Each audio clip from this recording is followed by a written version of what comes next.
Hi there. If you can guess where I am, you win the prize. I'll let you know what that prize is as we finish. So let's return to Proverbs chapter 30, these wise sayings of Agur. I'm looking now at the second numerical saying, and that's found in verses 15 and 16. So that's Proverbs 30, verses 15 and 16.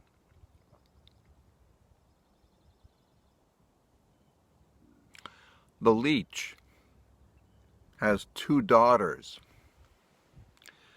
Give, give.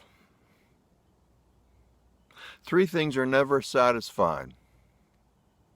Four never say enough. Sheol, a childless womb. Earth, which is never satisfied with water. And fire, which never says enough.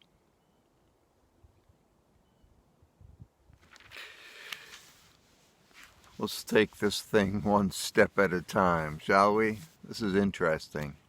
The leech, the blood-sucking leech. Have you ever experienced that? Go into some brackish water, only to emerge and find you've got these black things hanging from your legs or other places. And they're holding on. They're holding on tenaciously. And not just for a free ride, but for a free meal. Scary. And there's, certain techniques with which they may be removed. You have to be careful. The leech, the blood-sucking leech. That sort of forms the introduction to this passage. That's sort of the topical sentence, if you will. And it gives us the flavor of what the passage is about. The passage is about insatiable desires. So that blood-sucking leech, it has two daughters. It has offspring, two of them. And those two daughters, those two offspring, cry out, give, give. They just keep crying out, more, more. The insatiable desires. So again, the words of Agur, he says, so the leech has two daughters. Give, give, they cry. And three things are never satisfied. Four never say enough. Again, don't forget about Hebrew parallelism. Replete throughout the Bible, really, is this literary pattern of stating things twice. And it's a great teaching tool. So here, Agur will say, two things and then three, or three things and then four. Again, to make emphasis of the subject that he's speaking of. So, three things are never satisfied. Four never say enough. The first of those four is Sheol. It may better be understood as the grave, the underworld. Could be interpreted in terms of hell, the underworld. I said that. The pit is another way of interpreting it. The grave, never satisfied, never filled up, can never be satiated with enough corpses. There's always room for more. Kind of a morbid way of illustrating insatiable desires. But there it is. The second one, a childless womb. This is more heartrending. And we think of those individuals who so desire to have a child. Some, for whatever reason, God knows, but some women are able to have children. And the idea here is those that don't, or at least some who are unable, cannot be satisfied. You cannot fill that empty void.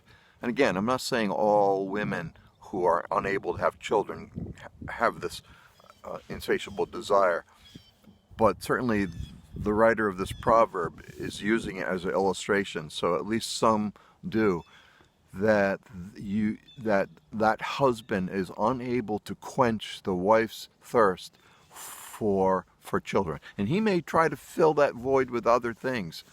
I think of in the Old Testament, Hannah's husband, not the sharpest knife in the drawer. Upon observing his wife's desire, heart cry for children, comes up with this lame statement saying, aren't I worth, aren't I the equivalent of 10 kids? The unspoken reply is no. God answered Hannah's heart cry and gave her a child, a very special son, Samuel. But many women will go through life with this void, and here the wisdom writer says there is no plugging that void with anything. Cars, houses, stuff. Nope. Just wants a child. That's it. Third, the earth, which is never satisfied with water. Your Bible version may say the land. Can never drink in enough rain. It can always take another rainstorm. Can always, why? Because of the water cycle. Soak it, saturate it, but in time it needs more. And fourth, fire. Fire, which never says enough. Fire, that all-consuming, destructive. And by the way, there's two out of these 4 object lessons for insatiable desire. 2 are destructive, 2 are productive. The grave and fire would be destructive. The womb, that life-giving womb, and earth that produces fruit are productive. Fire can never get enough. You just, the more you fuel that fire with, the more voracious its appetite to consume. So what do we walk away with, having read this wise saying of Agur, the second numerical saying in his contribution to the Bible? One might ask, if there were 5, could our name possibly be added to the list? Could he look at us and say, oh yeah, and him and her can never get enough. There's no satisfying that Broderick fellow, or put your name next to it. They're not content. And I have never seen them content. Or, no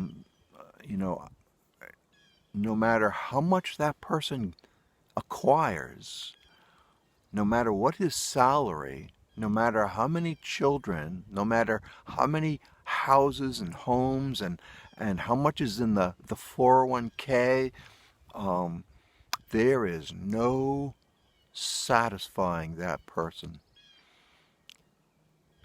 And then we have the Apostle Paul in prison, writing to the Philippians. And he says, I've learned the secret to being content. I've experienced plenty. I've experienced near poverty, and I've learned how to get along with both. Have we?